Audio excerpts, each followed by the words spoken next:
Let's learn yo. Yo, this grammar. We use yo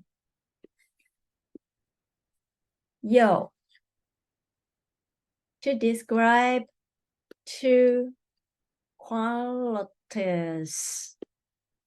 of a subject.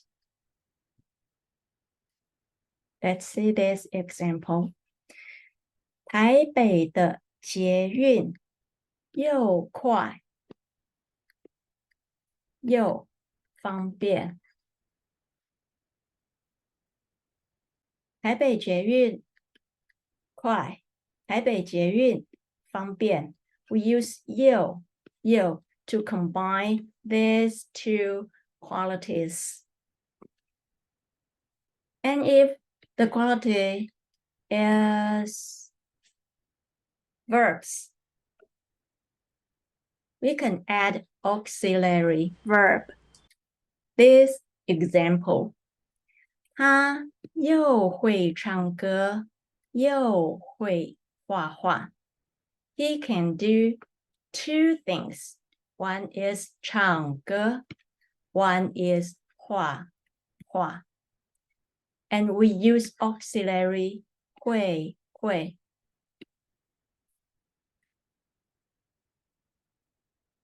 He can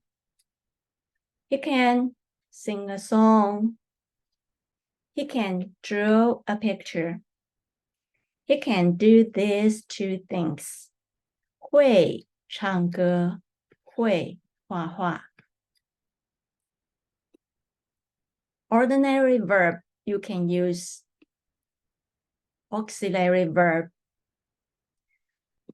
However, if it is a stative verb,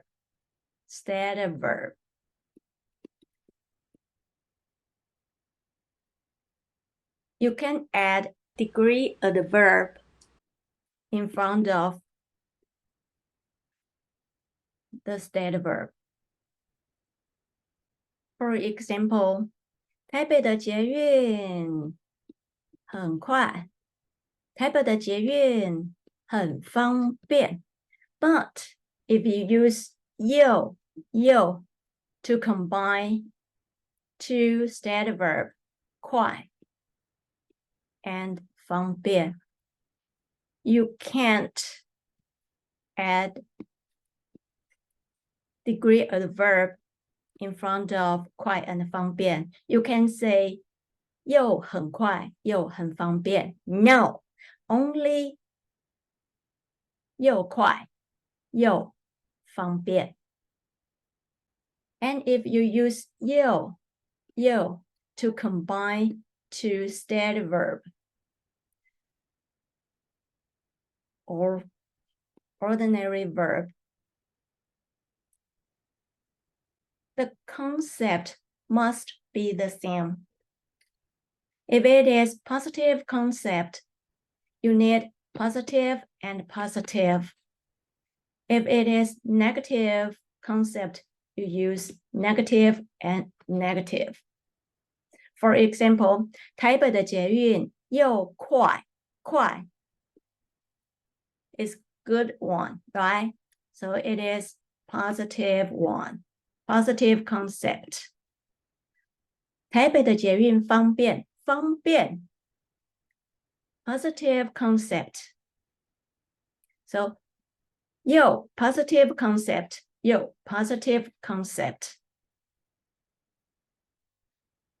If you want to combine two negative concepts, for example, 这家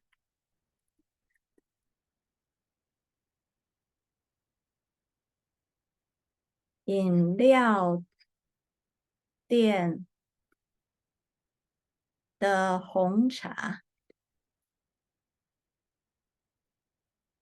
又贵又不好喝。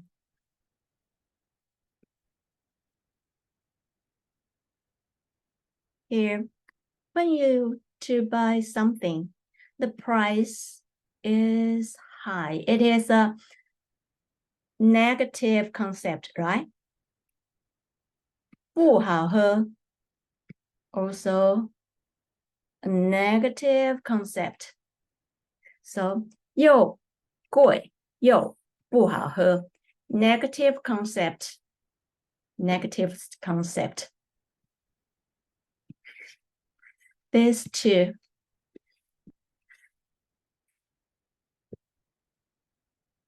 must be the same qualities, positive and positive, negative and negative.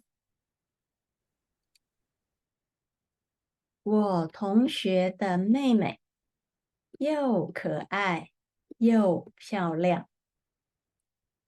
我同学的妹妹又可爱又漂亮。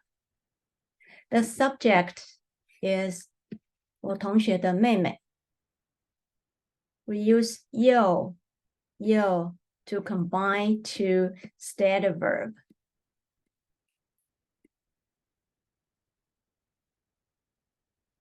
Here, 又可爱又漂亮。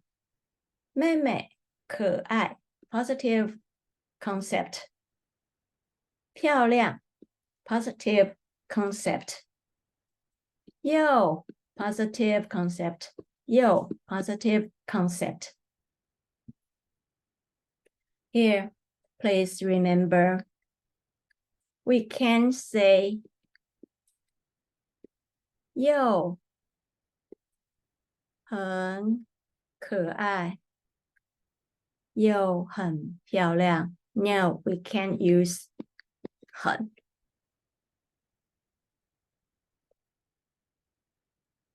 我现在又饿又渴，想喝一点茶，吃一点饭。In Taiwan, we always omit a sound. 一点茶 In Taiwan, we always pronounce 一点茶。一点饭 In Taiwan, we always pronounce 一点饭。Okay, repeat after me. 我现在又饿又渴，想喝一点茶，吃一点饭。Here, 又饿又渴。饿 negative concept. 渴 negative concept. Same quality.